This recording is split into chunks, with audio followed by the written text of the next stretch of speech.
motivation and preparation led to a new sensation, new creation. That's what you're facing. Now watch my elevation. The next topic we're going to discuss on Boxing Bros is Kambosos visits Devin Haney after the fight in the locker room to pay his respects. He also took to Twitter, and we're going to take a look at what he said on Twitter. Right? George Kambosos wrote, "Dared to be great and fell short today, chasing legacy. Without risk, there is no reward. Always chase the hardest challenges. Congratulations to the new champ at Real Devin Haney. You did what you had to do. Full respect, mate. I'll be back for the love of boxing." That's what he had to say. And then he went to visit Devin Haney in his locker room after the fight. Let's take a look at that. And this video appears courtesy of Fight Hype. Subscribe to Fight Hype. All these other guys are ducking and dodging and using money and work. Look, I just want to fight the best. That's great shit. Fight the best, and obviously you're one of them guys, man. So I respect it. Tonight you had your victory, and enjoy it, man. Enjoy it. Just know them belts are bloody heavy. Yeah. So yeah, they're heavy to carry on. And kill the rat shit, man. Your belt still look heated. I don't know if you heard Devin just say kill the rat. He was like, right. I'm saying the rat, man. The Peter concert. I just wanted to show my respect and congratulations tonight. And you came out, you done your business, and you know. But you're a man. Where's that? Why he didn't come with you? Yeah. He's busy in the back, but no, he's a man. He'll come stay. Yeah. You know what? Tell him to stay with you. Yeah, no problem. Yeah, because if you won, he was going to be at your side. He He was was by your at the- side. But no. When you came over there as a man, he stayed over there, and I saw you guys arguing. But stay together. Stay together. No, we went. Stay together. Win or lose. That's my father's my main man. Yeah. Like you saw, that's my main man. I've gone times without him, and I know it's hard. And obviously, I've had times with him. So today is your day. I give you, your props and. What surprised you? And you got a good jab. You box nice. I'm fighting in my game. A jab is impeccable, Good right? jab, you know. I hurt you a few times. Let me tell you something. You got a very good jab. You know what surprised me? You had better head movement than I thought. No, you got a good jab, right? Stop showing love, man. Come on, man. Hopefully we see you in November. It makes sense. And the news. Remember that? Remember that? What'd you say? If it makes sense. Should we go on tour first? Or should we go on tour? Hey, now this is a real man right here. Thank you, brother. You've been a gentleman the whole time. Appreciate you, okay? There's no big fights around except for this. You don't have to go to it. Yeah, you get to the US and do that. That tour is bullshit. Ain't no tour. Ain't no tour. It's Nothing just here. Nothing. ain't no tour. I had to go to the tour and lift my name up, and look what we did here. This guy works hard for you right here. 45,000 seats. Yeah, More, you did so good. You did good. This guy works hard for you too. You hear me? You hear me? He works hard. You know how many times? That's basically, some of the exchange. You can watch the full exchange on Fight Hype. But I'm going to turn it over to you, Trill Dollar Bill. What's your reaction to what George Kambosos said? He dared to be great. He did it for the love of boxing. And then going to see Devin Haney and congratulate him and Bill Haney in the locker room. Man, Kambosos is a real one. He's a real one. A lot of people wouldn't be able to do that. A lot of people wouldn't even be able to have the heart to go in there and be like, hey, babe, you got that. They'll tuck their tail and go and run, and hide somewhere and have their people go and try to do something else. But I see George Kambosos, he went there to go give him respect and show love and to secure to make sure that he can get that rematch. I keep hearing, the Haney saying, yeah, if it makes sense. And that's what I was alluding to, vegan. But, Kambosos was a gentleman. I didn't like the people on Haney's side for some odd reason. Kind of rubbed me the wrong way, the person yelling in the background. When they I know exactly what you're talking about. Yeah, you know what I'm saying? That kind of rubbed me the wrong way. Let these men talk. They was the ones in the ring. You screaming in the background, shut up. Let these men handle their business. You know what I'm saying? There's a time and a place for everything. You know what I'm saying? His jab was impeccable. You know what I'm saying? Shout out to Bill Haney too. They trying to make sure that they get invited to that after party. You know what I'm saying? They trying to get invited.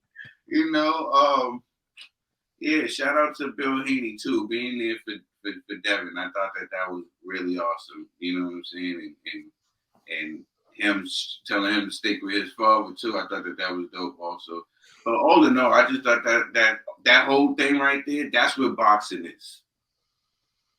That's why I love the sport of boxing. You see that, you handle your issues or whatever in the ring, and then after the ring, you know what I'm saying, you shake the other man's hand, you go home to your family, and you live the fight another day. All right. Chef Boy RG'd up. Yeah. I mean, obviously, you know, salute to George Kambosos for being, you know, honest and giving Haney that respect, you know, because I still remember when Teofimo lost, my man said something crazy like, you know, I won that at least 11 rounds to 2. I said 11 rounds to 2. Like, what? You know what I'm saying? So, you know, like, You heard what he said. so the fact that Kambosos was keeping it 100 with Haney, man, that's respect. But I will say this, I kind of disagree with Bill Haney on this one. I know what Bill Haney was saying, like, yo, don't split up with your dad. However, there's certain father-son duos that aren't necessarily ideal for boxing.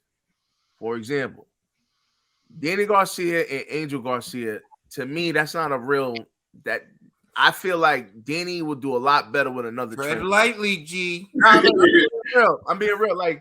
Like Bill, the thing that's beautiful about Bill Haney is, yeah, he's like the lead trainer, but he brought Devin to everybody under the sun. Like they went around the US, you know, learning from different trainers, you know. So it wasn't like Haney was just the only person that was like, you know, molding his son.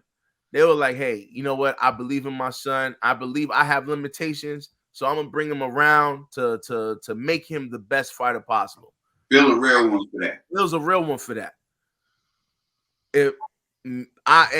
I'm just saying, George Kambosos' dad from the previous segment that we had, the way he was talking told me when it comes to world-class fighting, you just not it, man. Like, it's okay to ask for somebody else to come in to help your son, but you can't do it. You know what I mean? Because if you couldn't come up with a solution against a jab, bro, your son's going to be in a world of hurt in the near future. You know? So I just feel like, yeah, don't split up with your dad. But get some help. Get some help, bro. Just get some help. It's all right to get some help. Stay humble and get some help. You already have, like, Kambosos has like the gentleman's spirit that people can get behind, you know. But now he just needs the assistance, the training, you know, and be honest too. I'm like, yo, the dude didn't even make weight for this fight. Well, he did later on, but you know that was a problem for me too. So it's like, what's going on with your camp? You know, like use the scale, G. Come on, man. He wasn't overweight by much, bro. It was no, like literally like take a pee and then you make weight. I think the overweight issue is being overblown. No, like, but I'm just saying he was 135.3. I'm just saying. You know what I'm saying? He was like, all right, wait till I take my next dump and then I'll come in here. Like, I mean, now it just makes you wonder, like, well, all of that going on, it's a combination of so much that makes you think like, did they really take this training camp that serious? You know, like, because I'm like, yo, bro, I don't understand how you not watch any Haney fight, right? You know how he fights. Like, that's who he is. Yo, G, I gotta jump in because you're absolutely right on that part. Yo, it's just crazy. Because he said it himself. He said it himself. He said this was the best training camp they ever had. You know what I'm saying? So you're right. No, I'm telling you, it's crazy. So I'm like, hey, Bill, you a real one. I respect Haney. Like, Bill Haney, for real. Like, I really like how, like, he manages his son, like how he advocates for his son, all of that stuff. But Bill, come on, son. You giving this dude wrong advice right now. Kambosos, If you don't want to be kangaroo meat, get you another trainer, fam. Your father could still be there. It's kind of like Tyson Fury's dad, right? Tyson Fury's dad, not the head coach, but he's always there. You know, he's giving his advice. He's motivating his son, but he's not the head coach. It's all right for your dad to be on the sidelines. He don't need to be the head coach, though. You got to play your position. The father should know, you know what? I'm just not built for world-class competition. I got my son thus far.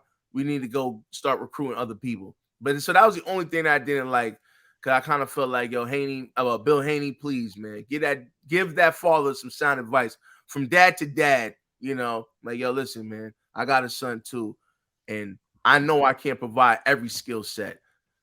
Sometimes you need to go recruit this, that, and the third.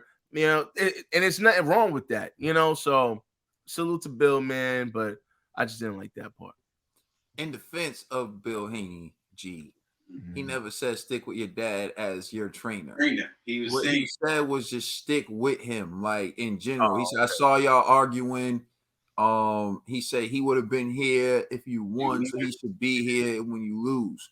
I think what he was just saying was like, don't let boxing break y'all up. Like that's how I took it. Yeah, that's how I took it too. Which I think is some real stuff, because I mean we've seen father-son duels that, like Roy Jones and his dad, Shane Mosley, Jack Mosley, where like eventually the fighter and the dad have to split because it becomes like, you know, a power struggle. We've seen his daddy. Huh? I'm sorry, Floyd and his daddy had an issue at one point. You said Floyd, yeah. Floyd, they had issues. Get him, go away. Get him, go away. But Floyd Mayweather Sr. doesn't get enough credit for this. Because I remember this. Floyd Mayweather Sr. was training Oscar De La Hoya when the fight between Floyd Mayweather and Oscar De La Hoya was signed. And they had bad blood at that time. They weren't on speaking terms at that time. But Floyd Mayweather Sr. said, I can't train you to fight my son. Like, and they weren't talking. And they weren't on. And I thought, like, yo, I respect it. So that's why, regardless of whenever there was beef between Floyd and his dad, like, I always respected Senior. Like, the way that Senior would handle it. Because Senior talk is trash. You know what? You beat 50, 49, and 1. You messing with me, you beat 49 and 1. Senior talk is trash, but he never did anything to hurt Floyd. You know, he didn't even train Oscar for that fight. That's when Oscar got with Freddie. So, and the best Oscar ever looked was under Floyd Mayweather Sr. When he was under Floyd Mayweather Sr., looked amazing. But getting back to this, and like the father-son, you've seen it, you know, and you pointed this out, Trill, with Sean Porter and Kenny Porter, and throwing in the towel, and how, like, people are saying, like, they haven't really been tight like that since then. And then you got the great legendary father-son duels like Felix Trinidad and his daddy, who used to slap him in the corner, you know, whenever he was messing up. But getting back to this though, I think that's what Bill Haney was saying. Like, yo, support each other through the thick and thin, the ups and the downs. I also feel like it's easy for for Bill Haney to let Devin go be with these other trainers, because Bill Haney, he's like an AAU dad. You know what I'm saying? Like, you know, the basketball teams where they bring their sons everywhere to make a team and play. Bill wasn't no boxer. Bill's like, yo, my son loved boxing, so I'm trying to find the best person to teach my son boxing, right? That's how you are when you're like an AAU dad. Oh, your son say, oh, I want to play basketball. Yes, still. The boy want to box. Yeah, exactly. You know, your son, daughter, you know, any of your younger, you know, family members, they want to play a sport, and you don't know what they come say right now. I want to play tennis. What's the first thing you're gonna do? Find the best tennis trainer you can get, right, and tell them teach them how to play tennis. So that's what Bill Haney was doing. Devin's talent was just so good. It was like, oh, you want to see? Oh, you want to see? You know what we're gonna call Bill Haney? Bill Haney's King Richard. You know what I'm saying? That's well, like basically what it is. You know, so he's sitting there bringing his son. And that's props to him. But I do agree it takes a special kind of person. But I think that's your fatherly instinct. It should be, at least, to be like, yo, this person's better for my kid. So I'm gonna step back. Right? It should be that way. But some egos, Kenny Porter, you know, they won't do that. They won't do that. So I'll say this too, G. I don't think that Jim Kambosos was off. I just think Jim Kambosos underestimates how difficult it is to do the things he was saying. Like, you just got to get past his jab, and then you got to go at him early, and then you got to do this. Is like, yo, all that sounds good, bro. But you got to teach him how. You got to have strategy as to how. You got to, and even then, you got to expect that he's gonna change, and he's gonna adjust. I remember the book used to be if you hurt Floyd, you beat Floyd. Shane Mosley hurt Floyd twice in the second round of their fight. And then the bell sounded for the third round. Look this up. Floyd walked right to the middle of the ring, didn't take a step back, and dogged him out. I thought Floyd was going to run. That was the book. The book was, you hurt Floyd, he was going to run. That didn't happen. You know what happened? He hurt Floyd, and Floyd went in the ring and beat the living snot out of him because he was more of a dog than people anticipated. I say that to say you can't just think, oh, you're going to start on Devin, and so now what that mean? Devin's going to be a punk? You don't know. You start doing that, Devin might start firing them bombs and hurting you.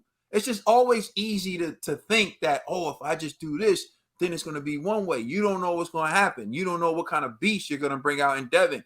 But to just think that he's going to cower, that's wishful thinking on your side. You know what I mean? So it's a lot easier said than done.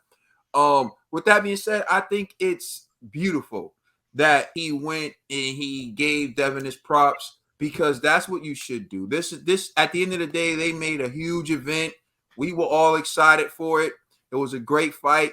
George Kambosos lost, but he took the challenge. Like he said, he dared to be great. At the end of the day, that's all we can ask for. We don't need to debate can George Kambosos beat Devin Haney because we actually saw the fight. And to me, that doesn't tarnish George Kambosos because he lost to Devin, because there's a lot of these guys who haven't signed a contract to fight him that will lose to Devin too. Yeah. So, I think it was bad blood in the build-up. Not bad blood. I think bad blood is too strong of a word. I think he realized he may have went too far in the promotions. He may have given a bad account of himself during the promotions. So he just wanted to go and show, like, look, guys, like, I'm a respectful person. I appreciate you. I respect you. And, hopefully we can do it again. And I respect that. It takes a big person, like you said, Trill, to go in there and be like, yeah, I'm, it's your night. Respect to you. And to say, and when Devin brought up the rat stuff, like cut the rat stuff, he was just kind of like, hey, I'm trying to sell the fight. All the war, you know what I'm saying? Did he really lose? Or did he really win right now? His pockets won. You said what?